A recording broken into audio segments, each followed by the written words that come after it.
Hello, my name is Wendy West, and I'm the CEO and founder of Silverfox Media.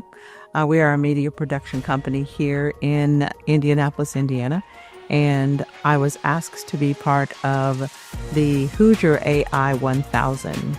I was a little concerned because I had a love-hate relationship with AI at the very beginning, only because I did voiceover and AI was taking all the voiceover jobs. But I decided to take the class.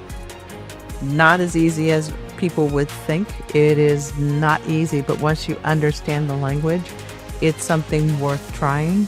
It's something that every business owner should use in its daily production.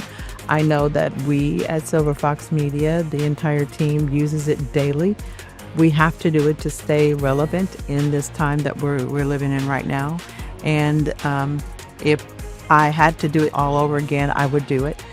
It's one of the best classes. I'm so excited that I am now a prompt engineer. I think that that's incredible.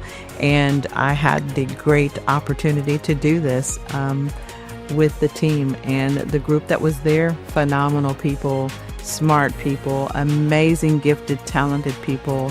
And they pushed me to be better. And so I'm just proud to say that I am one of the Hoosier AI 1000 prompt engineers.